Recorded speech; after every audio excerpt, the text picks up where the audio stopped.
Next topic बेटा जो हम डिस्कस करेंगे वो motion in a plane. Okay, देखो आपको motion in a straight line का आइडिया है, वेक्टर्स हमने पढ़ी है। वेक्टर्स का बहुत ही कम यूज होगा, ऐसे कोई बहुत ज़्यादा यूज नहीं होगा। क्या कहते हैं इसमें मोशन इन अ प्लेन में बेसिक आइडिया होना चाहिए। बात वो याद रखनी है आपको जो मैंने आपको बताई थी कि दो परपेंडिकुलर डायरेक्शंस आपस में क्या होती हैं, इंडिपेंडेंट। ओके, ये चीज बस आपको मेनली याद रखनी है। तो मैं इस पे एक एग्जांपल से स्टार्ट करना चाहता हूं। जैसे जब हमने नॉर्मल क्लास ली थी तो प्रोजेक्टाइल मोशन शुरू कर दिया था, वो भी मोशन इन अ प्लेन है। मतलब जब भी दो डायरेक्शन में मोशन हो रहा है that is called motion in a plane. तीनों डायरेक्शन में हो रहा है तो वो हो जाता है कि मोशन इन स्पेस या मोशन इन 3D। वो हमारे सिलेबस में नहीं रहता। ओके, जैसे सिंपल ऐसे क्या होता है, फुटबॉल को किक किया तो ही डायरेक्शन में मूवमेंट हो रही है, एक तो एक्स में एक वाई में, कि एक तो बॉल इधर जा रही है और एक ऊपर जाकर नीचे आ रही है। तो this is motion in a plane. Circular motion भी मोशन इन अ प्लेन का एग्जांपल है, क्योंकि उसमें भी हम ऐसे मूव कर रहे होते हैं एक प्लेन में।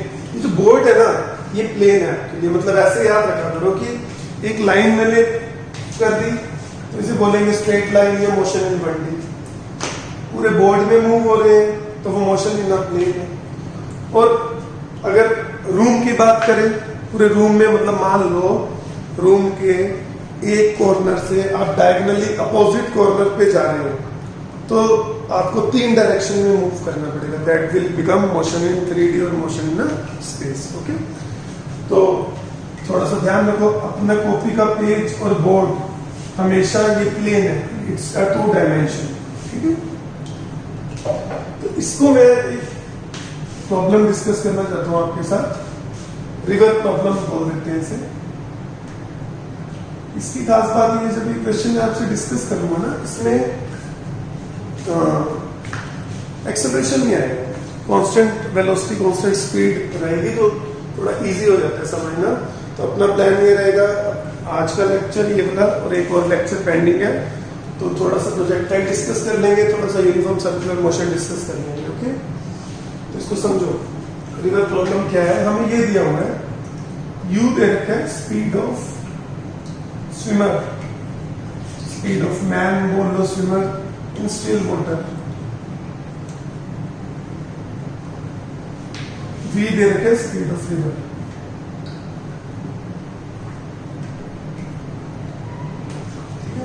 बात क्या याद रखनी है आपको, 2 परपेंडिकुलर डायरेक्शंस आर इंडिपेंडेंट। और जैसे प्रोजेक्टाइल का भी एक चीज भी मैंने आपको बता रखी है कि प्रोजेक्टाइल में था एक और इसमें बात ध्यान रखनी की एक्स और वाई डायरेक्शन का मोशन आपस में इंडिपेंडेंट है। फाइन, एक्स में भी जा रहे हैं वाई में भी जा रहे हैं, तो हम एक्स को अलग से सोल्व करते हैं, वाई को अलग से सोल्व करते हैं। इसमें एक चीज कॉमन रहती है दोनों में, वो होता है टाइम। तो आपको ये याद रखना, इसमें 2 परपेंडिकुलर डायरेक्शंस आर इंडिपेंडेंट और जो उसमें जो कॉमन है वो टाइम है। टाइम कॉमन मतलब अगर हम कहें कि वाई डायरेक्शन में हमारे 3 सेकंड हुए हैं तो एक्स डायरेक्शन में भी कितने सेकंड हुए होंगे, 3। वो ऑब्वियसली बात है बेटा वैसे कि टाइम अगर 3 सेकंड एक्स एक्सिस के लिए तो वाई एक्सिस के लिए भी आप टाइम क्या लोगे, 3 सेकंड। ओके, इतना बस आपको ध्यान रखना। तो ये हमारी रिवर है, रिवर ऐसे फ्लो करती है इस डायरेक्शन, क्योंकि पानी ऐसे फ्लो करता है। और हम इस बैंक पर हैं और इस वाले बैंक पे अपोजिट साइड पर अपोजिट बैंक पर जाना चाहते हैं। ओके, हमारी स्पीड u है अगर स्टिल वाटर हो तो। ठीक है, और रिवर बोट प्रॉब्लम्स आपने करी होती हैं कि क्या होगा जब हम रिवर में जाएंगे तो रिवर की वेलोसिटी भी हमारे में आएगी। ओके, जैसे आपने ऐसा कुछ करा होता है कि अगर हम डाउन स्ट्रीम जाएंगे in the direction of the flow of water, तो u तो स्टिल वाटर में थी, v भी साथ में जुड़ जाएगी, तो नेट वेलोसिटी कितनी जाएगी, u plus v। Basically resultant हो गया, ये दोनों वेक्टर्स हैं but they are in same direction, तो हम डायरेक्टली ऐड कर रहे हैं, क्या हो गया, u प्लस v। ठीक है, फिर आपने ये भी पढ़ा था कि अगर अपोजिट डायरेक्शन में जाएगा तो वेलोसिटी क्या हो जाएगी, u माइनस v। तो जब वेक्टर्स अपोजिट डायरेक्शन में होते हैं माइनस करते हैं इसे, मैंने एग्जांपल दिया था कि एक डायरेक्शन में 8 न्यूटन फोर्स लग रहा है, एक में 3 लग रहा है, तो नेट फोर्स कितना हो जाएगा 5 8 माइनस 3, तो इसकी नेट वेलोसिटी u तो है स्टिल वाटर में, बट जब फ्लोइंग वाटर में इधर जाएगा तो इसकी net velocity with respect to ground क्या हो जाएगी u माइनस v। ठीक है, तो ये स्ट्रेट लाइन पढ़ रखा है आपने, motion in straight line. But अब क्योंकि मुझे उस तरफ जाना है, ये है मुझे रिवर क्रॉस करनी है, क्वेश्चन ये पूछा जाता है बेटा कि मैन को किस डायरेक्शन में जाना चाहिए कि वो रिवर को क्रॉस कर ले इन मिनिमम टाइम। ये भी पूछा जाता है किस डायरेक्शन में जाए, फिर ये भी पूछा जाता है कि किस डायरेक्शन में जाएगी मिनिमम टाइम लगे, और फिर क्वेश्चन ये भी है कि कितना टाइम लगे। तो एक और क्वेश्चन भी बनता है, वो हम डिस्कस करेंगे। तो इसको समझो, देखो रिवर फ्लो कर रही है इस डायरेक्शन में, ओके, मैं इसको नाम दे देता हूँ इस डायरेक्शन को x, रिवर फ्लो कर रही है x में, मुझे नदी पार करनी है, मुझे किस डायरेक्शन में जाना है y। Width of the river भी दे रखी है आपको, ओके, x में रिवर है, y में मुझे जाना है। रिवर की वेलोसिटी x में, तो ये बात याद रखो, रिवर हमें कभी हेल्प नहीं करेगी रिवर को क्रॉस करने में, क्योंकि v इधर है और हमें जाना है इधर, और दो परपेंडिकुलर डायरेक्शंस इंडिपेंडेंट है, तो जो पानी जो फ्लो कर रहा है वो हमें कभी हेल्प नहीं करेगा रिवर पार करने में। बात समझो, ऑप्शन ही है, या तो मैं अपने आप को ऐसे स्विम करता रहूं हमेशा सीधा, या मैं ऐसे करूं, या मैं ऐसे करूं, तो कैसे करें, ठीक है। तो देखो बेटा आंसर आएगा जी, we should go like this. क्यों आएगा, देखो तीनों केस अब हम सेपरेटली डिस्कस करते हैं। अगर मैं ऐसे जाऊंगा, मान लो किसी एंगल पे जा रहा हूं, तो उस केस में क्या होगा, u cos थीटा इधर, कंपोनेंट जिधर थीटा उधर cos, और उसके परपेंडिकुलर डायरेक्शन में। अब क्या होगा, मेरी y डायरेक्शन में कितनी वेलोसिटी होगी, u sin थीटा। x में कितनी हो जाएगी, एक तो रिवर की थी v, और एक ये u cos थीटा मेरी है, तो नेट वेलोसिटी मेरी हो जाएगी v plus u cos theta. But ये u cos थीटा मेरी कोई हेल्प नहीं करेगा रिवर को पार करने में, सिर्फ कौन हेल्प करेगा, u sin थीटा, क्योंकि दो परपेंडिकुलर डायरेक्शन से इंडिपेंडेंट है। ओके, तो मतलब हमने जो कि हम पूरा का पूरा u दे सकते थे रिवर क्रॉस करने के लिए, ओके, हमने जबरदस्ती उसका एक कंपोनेंट दे दिया, ठीक है। तो ऐसा नहीं करना हमें, क्योंकि हमें मिनिमम टाइम में रिवर क्रॉस करनी है।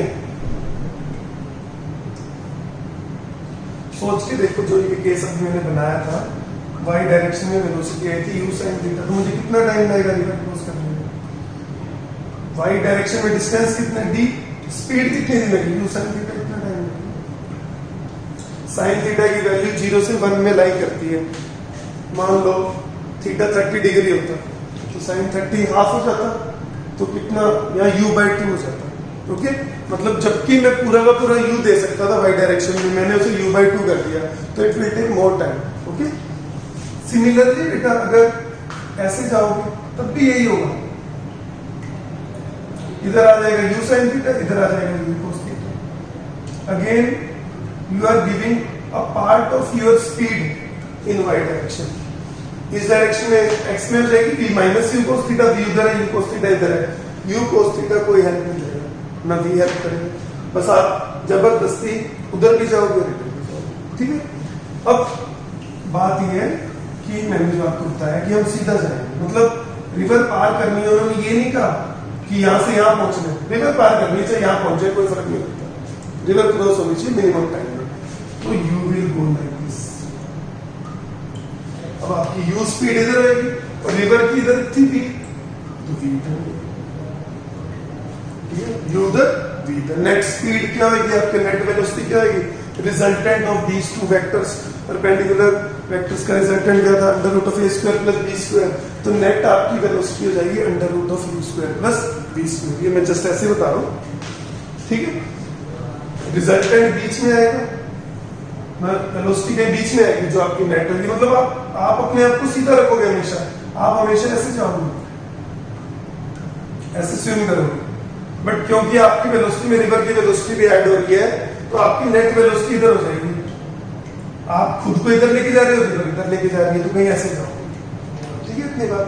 तो आप यहां पहुंचो सी को, बट इस केस में कितना टाइम लगेगा? डिस्टेंस कितना वाई डायरेक्शन में? डी। स्पीड कितनी है वाई डायरेक्शन में? देखो वाई में u है, x में v है, तो d by speed, distance in Y direction, speed in Y direction. ये इतना टाइम लगेगा, it will be the time. फिर हुआ क्या कि आप अपनी ओरिजिनल जगह से ड्रिफ्ट हो गए, यू गॉट ड्रिफ्टेड अवे।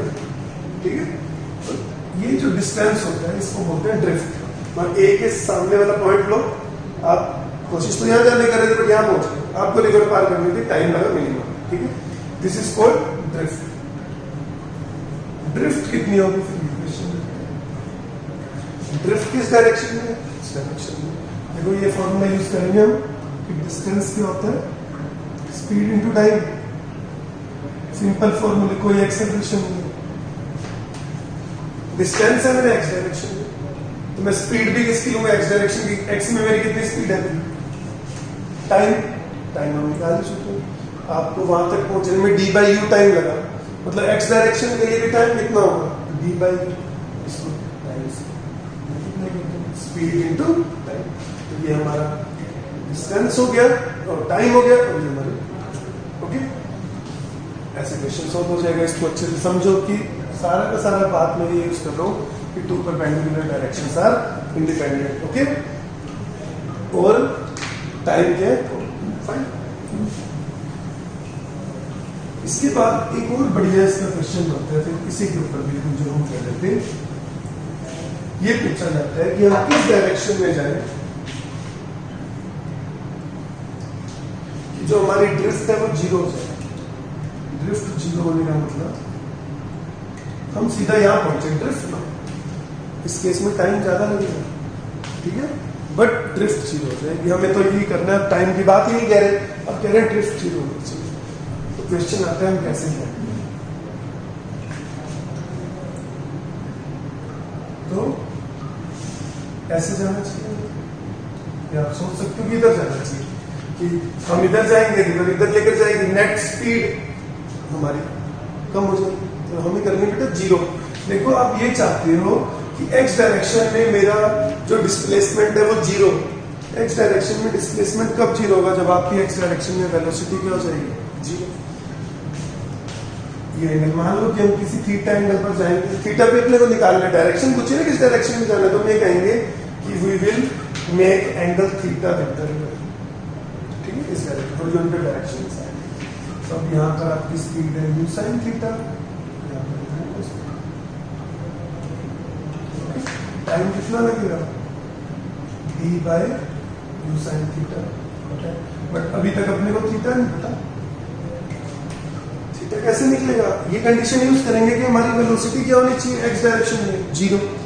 अभी हमारी क्या वेलोसिटी आ रही है एक्स डायरेक्शन में? v इधर है, u cos थीटा इधर है, तो नेट कितनी होगी? v minus u cos theta. और इसको अब हमें किसके बराबर रखना है? जीरो। तो v equal to u cos theta आ गया, यहां से आपको cos थीटा एंगल क्या आ गया? Cos inverse v by u। अब कोस थीटा साइन थीटा कैसे निकालूंगा? ये भी बेटा बड़ी फ्रीक्वेंटली यूज होता है फिजिक्स में कि हमारे पास कोस थीटा है, तो how would we find out the value of sine theta? सीखो, ट्रायंगल बनाते हैं। कोस थीटा है v बाय u, है ना? v by base by hypotenuse. आप क्या निकाल रहे हैं? Perpendicular, u square minus u square. Sine theta क्या हो जाएगा? Perpendicular by. ओके, क्लियर इतनी बात? तो यहाँ पर साइन थीटा की वैल्यू डाल दो, टाइम आ जाएगा, और एंगल क्या आ जाएगा? Cos inverse v by. इसको समझो बड़े अच्छे से। क्या इसमें हमने यूज किया है कि मेरा ड्रिफ्ट जीरो होना चाहिए, मतलब मेरा एक्स डायरेक्शन में डिस्प्लेसमेंट क्या होना चाहिए? जीरो। तो डिस्प्लेसमेंट जीरो करने के लिए हमें वेलोसिटी जीरो करनी पड़ी। किस डायरेक्शन में? एक्स डायरेक्शन में। एक्स डायरेक्शन में वेलोसिटी क्या थी? Minus v cos theta. इसको हमने जीरो कर दिया। ओके, तो ये मोशन इन द प्लेन का एग्जांपल है। फाइन। तो बस आपको इतनी सी बात याद रखनी है एनसीईआरटी में एक सोल्ड एग्जांपल है, वो भी आप ट्राई कर सकते हो, बढ़िया example.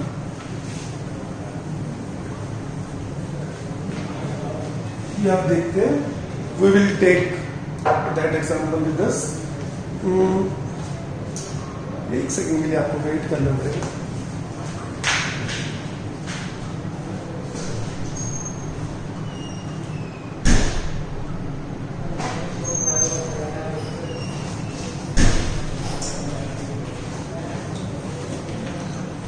Motion in the plane को समझने के लिए बढ़िया एग्जांपल है काफी।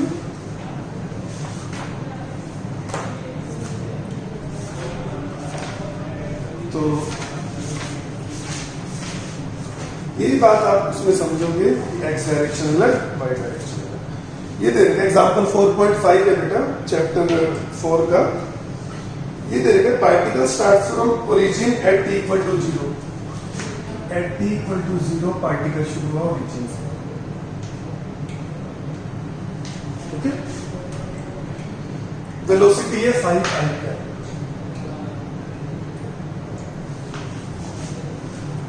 एक्सेलरेशन दे रखे है, कांस्टेंट एक्सेलरेशन है 3i cap plus 2j cap. पूछा कि y कोऑर्डिनेट बताओ जब x कोऑर्डिनेट की वैल्यू 84 आएगी, और उस टाइम पर स्पीड भी बता देंगे। y कोऑर्डिनेट बताने जब x 84 होगा, we have to tell the speed also। Speed क्या होता है, किसी पर्टिकुलर टाइप पे स्पीड पूछी है, मतलब इंस्टेंटेनियस स्पीड पूछी है, और इंस्टेंटेनियस स्पीड क्या होती है, मैग्नीट्यूड ऑफ इंस्टेंटेनियस वेलोसिटी। देखो एवरेज वेलोसिटी और एवरेज स्पीड में बहुत डिफरेंस था। एवरेज वेलोसिटी था displacement by time, average speed था distance by time. But instantaneous velocity का मैग्नीट्यूड ही क्या होता है, इंस्टेंटेनियस स्पीड। हमने पढ़ा था average speed is always greater than equal to average velocity, और वो एवरेज वेलोसिटी मतलब magnitude of average velocity, but magnitude of instantaneous speed is always equal to the magnitude of instantaneous velocity. Okay, तो अपने को basically velocity निकालनी है। बहुत बड़ी एग्जांपल है मोशन इन द प्लेन को समझने के लिए। देखो बेटा, मैंने प्रोजेक्टाइल में भी आपको बताया था कि हमें 4 चीजें लिखनी आनी चाहिए। सबसे पहले कि initial velocity in x direction, initial velocity in Y direction, acceleration in x direction, acceleration. हमने एक्स और वाई को हम अलग कर लेते हैं और हम अपना क्वेश्चन सॉल्व करते रहते हैं। एक्स में अलग, वाई में अलग, और कॉमन क्या रहता है, you x. Initial velocity in x direction कितनी है, 5, क्योंकि आई कैप मतलब एक्स डायरेक्शन, तो सारी वेलोसिटी एक्स डायरेक्शन में आपकी, मतलब ये लिखा हुआ है 5 आई कैप प्लस 0 जी कैप। तो वाई में कितनी इनिशियल वेलोसिटी, एक्सेलरेशन दोनों में ये लिखा हुआ है एक्सेलरेशन ए एक्स आई कैप प्लस ए वाई जे कैप, मतलब 3 है एक्स डायरेक्शन में, 2 है वाई डायरेक्शन। 3 है। पूछे जब एक्स 84 होगा तो वाई की वैल्यू बताओ, मतलब मैं पहले एक्स डायरेक्शन में इक्वेशन लगाऊंगा, फिर टाइम निकालूंगा, फिर उस टाइम पर मैं वाई की वैल्यू निकालूंगा। ओके, ये करना है अपने को। तो आप इक्वेशन लगाएंगे s equal to ut plus half at square, ऐसे लिखते हैं कि जब मैं s equal to ut plus half at square use कर रहा हूँ एक्स डायरेक्शन में, एस की जगह एक्स लिख दिया, यू की जगह u x initial velocity in x direction, a की जगह a x initial velocity in x direction. Okay, तो एक्स 84 है, यू पता ही है अपने को हाफ। यहां से टी की वैल्यू आप क्वाड्रेटिक सोल्व करोगे, एक पॉजिटिव वैल्यू आएगी, एक नेगेटिव वैल्यू आएगी, नेगेटिव रिजेक्ट कर देंगे, टी की वैल्यू यहां से कैलकुलेट करोगे, क्वाड्रेटिक सोल्व करके 6 सेकंड आएगा। पूछे जब x 84 है तो y बताओ, मैंने x 84 पे पहले टाइम निकाल लिया, तब टाइम 6 सेकंड हुआ था, तो मुझे 6 सेकंड पर y की वैल्यू बतानी है। इसमें यूज कर रहा है equal to ut plus half at square, इस फॉर्म में लिखते हैं। Basically I am applying s equal to ut plus half at square in y direction, s की जगह y लिख दिया, u y लिख दिया, y फाइंड आउट करना है, u y 0 है, y की वैल्यू आ गई 36। Okay, this is how we calculate. x में अलग से सोल्व करें, बड़े आसान क्वेश्चन है। मेरी नजर में motion in a plane is very simple. ठीक है, हमने यूनिफॉर्म एक्सेलरेशन के इतने कॉम्प्लिकेटेड क्वेश्चन किए होते हैं, यहाँ पर कुछ नहीं, simple s equal to ut plus half at square लगा रहे हैं, एक बार x में लगा दी, एक बार y में लगा दी, बस आपको अलग अलग करना है इस चीज को। ओके, फिर इसके बाद क्या कहा गया है हमें, स्पीड निकालने के लिए कहा गया। पहले x में स्पीड निकाल लो, v equal to u plus at use करो, 5 प्लस 3 इंटू 6 टाइम 6 है, तब स्पीड का नहीं है, बैक 64 था, ये आगे 23, यहां पर करो,